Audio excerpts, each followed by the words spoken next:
भारतीय चैलेंज से भी गुजर रहा है। पाकिस्तान को दहशतगर्द मुल्क कहने पर कोई भी मुल्क भारत की आवाज के साथ आवाज नहीं मिला रहा है। दुनिया में और मोदी को एक और शर्मिंदगी का सामना है। 6 साल में पहली बार भारतीय वजीर आजम नरेंद्र मोदी मुमकिना तौर पर G7 सरबराही इजलास में शिरकत नहीं करेंगे। मोदी जी को इजलास में शिरकत का दावानामा भेजा ही नहीं, तो अब इसके ऊपर इल्जाम मेरे ख्याल में पाकिस्तान के ऊपर लगा दे। पाकिस्तान का इल्जाम लगा पाकिस्तान भारत के साथ ही करेगा। So I think this is one of the Canada ने भारत को ही नहीं बुलाया। हाँ। सोचें आप। अच्छा, आपने बात अंदाजा भी नहीं था पहलगाम वाक़े से पहले कि जिल्लत उसकी किस्मत का मुकद्दर बन जाएगी। ऑपरेशन सिंदूर से पहले सिर्फ भारत के मजलूम मुसलमान नरेंद्र मोदी से नफरत करते थे, लेकिन अब तो भारत के आम शहरी भी मोदी से नफरत का इजहार खुलेआम कर रहे हैं। जिसने पिछले साल नई दिल्ली में G20 समिट को होस्ट किया है, उस मुल्क को इस साल G7 में कहा गया है बहुत शुक्रिया, हम आपको। सबसे बड़ी वजह यह है कि जालिमों मोदी छा गया है। इसकी वजह यह है कि वॉशिंगटन पोस्ट आज का जो है वो ये कह रहा है कि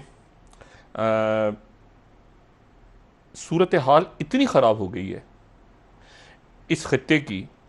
डोनाल्ड ट्रंप ने टेलीफोन किया है मोदी को, और डोनाल्ड ट्रंप ने कहा कि आप G7 में शिरकत के लिए आ जाएं।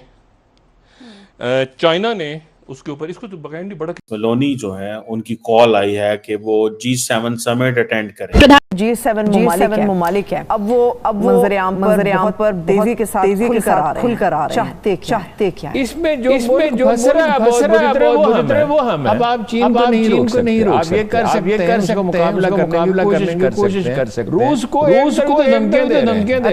एक लिहाज से तो अच्छा है। अगर इंडिया के साथ मामलात तय होते हैं, सुलह अमन कायम रहता है, इससे अच्छी क्या बात? अमेरिका हमसे क्या चाहता है? कश्मीर को भूल जाओ, इंडिया के बालादेश तस्लीम कर लो। पाकिस्तान हर मसले में बनाया। G7 समिट के अंदर जयशंकर की मुलाकात हुई है G7 में, वो सेक्रेटरी ब्लिंकन के साथ बात की है। जयशंकर की बड़े ह्यूज कार्गो में जिसके ऊपर बड़ी बड़ी मोदी की तस्वीरें, ये तो मैं ऐसे कर रहा हूँ, बड़े कि किसी भी विरोधी को, यानी उनका इशारा पाकिस्तान की तरफ है कि पाकिस्तान को पहले मोदी को लेकर, और कहा यह जा रहा था कि जो G7 का समिट होने जा रहा है उसके अंदर 6 साल के बाद जो है वो Indian prime minister Narendra Modi ji को नहीं बुलाया गया। इसके ऊपर जी कई लोग जो है वो भारत से भी जश्न मना रहे थे और पाकिस्तान में भी बहुत खुशी मनाई गई थी, और हमारे जैसे जो लोग थे हम थोड़ा सा बैलेंस रखने की कोशिश कर रहे थे। तो हमने कहा भाई अगर इन्विटेशन आ भी जाता तब भी मोदी जी नहीं जाते, इसलिए कि जिस तरह के टर्म्स रहे हैं पिछली गवर्नमेंट जो कनाडा की थी, या जो पहले प्राइम मिनिस्टर रहे ट्रूडो साहब, तो अजीब सा नाम इनका, मुझे लगता है इनका नाम अजय या विजय होना चाहिए था, लेकिन खैर जस्टिन ट्रूडो के लिए भी हमने कहा कि जी। हेलो दोस्तों, जैसे कि आप जानते हैं कि भारत और पाकिस्तान के बीच जो युद्ध चल रहा था, उसके बीच एक खबर आ रही थी कि G7 में मोदी जी नहीं रहेंगे। अब दोस्तों G7 में मोदी जी नहीं रहेंगे, इसको देखकर दोस्तों पाकिस्तान वाले बहुत आराम से अपने मस्त वीडियो बना रहे थे, बहुत मजाक उड़ा रहे थे मोदी जी का कि जी नहीं जी अब इनकी वो ख़त्म हो गई है, अब इनमें वो बात नहीं रही है, दुनिया ने धुतकार दिया है, इस तरीके से बड़ी बड़ी बातें करने लगे। लेकिन दोस्तों जो वहाँ के जो प्रधानमंत्री है उन्होंने उनको फ़ोन करके और पूरी इज्जतपूर्वक पूरी तरीके से बुलाया मोदी जी को, और कहा है कि हमने थोड़ा लेट बुलाया लेकिन हमारा ऐसा कोई मनसा नहीं थी। और दोस्तों इसके बाद तो पाकिस्तान की मीडिया भाई पागल हो गई है। मतलब पहले ये सुना और उनके लिए दुख की खबरी, मतलब जैसे वो खुशी दुख में बदल गई हो, इस तरीके से दोस्तों पाकिस्तान की मीडिया बोलने में लगी रही और मोदी जी के मजाक उड़ाने पर शांत हो गई फिर। और दोस्तों इनके जो मजाक जोड़े उसके वीडियो जो है वो आपने जैसे वीडियो में देख रहे होंगे किस प्रकार से इनका मजाक उड़ाया था, और फिर बाद में शांत हो गए। तो आगे देखते क्या। जय माता दी के उन्होंने नारे लगवा दिए वहां पर। वैसे तो ठीक है कोई भी लगवा सकता है, लेकिन मोदी साहब नहीं लगवाया करते थे इस तरह, लेकिन उन्होंने स्पीच के स्टार्ट में ये सब किया है। अब उनकी स्पीचें जो है ना वो काफ़ी डिफरेंट हो गई हैं। अच्छा जी, उन्होंने ये कहा है कि जो हमसाया पड़ोसी है वो विरोधी है टूरिज़्म का, वो विरोधी है एजुकेशन का, वो विरोधी है गरीब आवाम को खुशहाली देने का, और इस तरह की बहुत सारी बातें। अब देखें ये तो वो विरोधी कौन है और वो किस हमसाई की तरफ इशारा कर रहे हैं ये तो आपको बखूबी जानते होंगे, मुझसे भी ज़्यादा आपको पता होगा, लेकिन ये कह दिया उन्होंने। अच्छा, फिर वो जब आगे बढ़े हैं तो साथ ही उन्होंने ये कहा कि जो पहलगाम में जो हमला हुआ, अब क्योंकि नरेंद्र मोदी साहब का ये विजिट इसलिए बहुत सिग्निफिकेंट है कश्मीर का, जिसके ऊपर मैंने इसलिए मैं शो कर रही हूँ कि ये पहलगाम के बाद, सिंस पहलगाम, ये फर्स्ट विजिट है। और मुझे नहीं पता था, वैसे हो सकता बहुत से लोगों को पता हो कि ये वाला ब्रिज बन रहा है या ये वाले जो कॉन्ट्रैक्ट्स प्रोजेक्ट्स हैं ये उन्होंने करने हैं, लेकिन देख लें उन्होंने अभी कुछ दिन गुजरे, इतने दिन के अंदर उन्होंने सब कंप्लीट कर लिया। और एक ऐसे मोमेंट पर, बड़ा ही एक क्रूशल मोमेंट है, जिस मोमेंट पर वो जाके कर रहे हैं ना, ये सब बड़ा क्रूशल मोमेंट है, क्योंकि वो ये बता रहे हैं कि पहलगाम में जो हुआ है उसके फ़ौरन बाद उन्होंने कश्मीरियों को क्या कुछ दे डाला है। सबसे बड़ा तो मैसेज यही है कि उन्होंने कहा कि जी ये जो कश्मीर में किया है, पहलगाम में जो हमला किया, दहशतगर्दी करवाई, दहशतगर्दी की, तो वो वहाँ पर जो है वो ब्रिज बना रहे हैं दुनिया का सबसे बड़ा, तो उनको बता रहे हैं कि कौन है तुम्हारे साथ।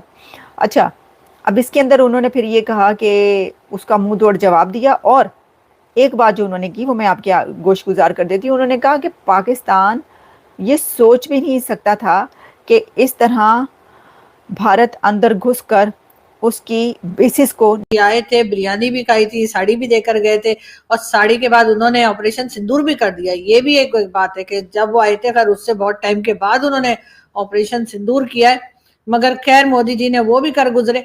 तो अब कहा ये जा रहा था कि जी कनाडा नहीं जाएंगे, कनाडा अगर इनविटेशन दे भी देगा तब भी नहीं जाएंगे, वैसे तो इनविटेशन आया कोई नहीं है, और बार बार तरह तरह की बातें की जा रही थी। पाकिस्तान में भी एक तरह का सब्जेक्ट ट्रोलिंग चल रही थी वहां पर भारत की, और भारत के अपने अंदर से भी कई लोग जो हैं वो कुछ इसी किस्म की बातें कर रहे थे कि हाँ जी अब तो कोई बुला नहीं रहा है और इनविटेशन नहीं आ रहे। तो अब यकीनन वो तमाम लोग जो है अब ये सोच रहे होंगे कि अब क्या करें, इसलिए कि जी अब जो है वो ना सिर्फ ये कि कैनेडियन प्राइम मिनिस्टर ने जो है वो मोदी जी को इनविटेशन दे दिया है, बल्कि ये कि फोन कॉल करके इनवाइट किया ताकि मोदी जी ये ना कहें कि कोरियर वाला जो था वो कार्ड कहीं और डाल के चला गया, तो वो सिस्टम ना हो। या फिर ये भी ना कहें कि जी हमने ईमेल, आजकल तो ईमेल भी कर देते हैं ना लोग, ईमेल कर देते हैं, व्हाट्सएप कर देते हैं, तो लोग कह देते हैं हमें तो ईमेल मिला ही नहीं, या हमें तो जी व्हाट्सएप मैसेज आपका आया ही नहीं, तो इस किस्म की भी कोई बात ना हो सके।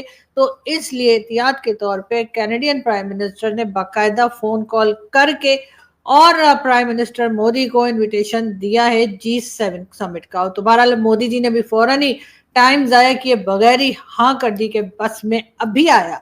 और जी अब मोदी जी जा रहे हैं, मगर ये जरूर है कि पाकिस्तान की अगर हम बात करें तो आप लोग जानते ही हैं कि पाकिस्तान में जी आने वाला है बजट, और जब पाकिस्तान में बजट की बात होती है तो उसके साथ ही साथ कई दूसरी चीजें निकल आती हैं। वैसे तो अभी फिलहाल तो कहा यही जा रहा है कि जी जो डिफेंस बजट है उसको 18% तक बढ़ा दिया जाएगा, क्योंकि जो ऑपरेशन सिंदूर चला था भारत की तरफ से, तो ऐसा ना हो कि वो फिर दोबारा ना आ जाए। और कहा भी बार बार यही जा रहा है भारत की तरफ से कि अगर कोई हादसा हुआ, अगर कोई अटैक हुआ, अगर कोई गड़बड़ हुई भारत में, तो जी ये सिलसिला फिर शुरू हो सकता है। और दोस्तों जैसे कि आपने देखा पाकिस्तानी मीडिया का रिएक्शन, पाकिस्तान का मीडिया किस प्रकार से रो रहा था। दोस्तों देखिए, पहले ही कोई भी फैसला नहीं लेना चाहिए जब तक कि वो टाइम निकल ना जाए, नहीं तो ऐसे ही होता है जैसे पाकि का होता है। ये बड़े खुश थे भाई, इनकी सारी खुशियाँ छीन ली मोदी जी ने भाई, बड़े खुश थे। डिबेट में मज़ेदार जोक निकाल रहा है, कोई कुछ निकाल रहा है, इस तरीके की बातें कर रहे थे, क्योंकि इनके प्रधानमंत्री को तो कोई बुलाता नहीं है, भारत के को बुलाता है तो भारत को कब करने वजह उनका मजाक उड़ाना शुरू हो गया। तो ये दोस्तों ये थे इनकी असली औकात। दोस्तों वीडियो अच्छा लगा लाइक करें, चैनल को सब्सक्राइब करना ना भूलें।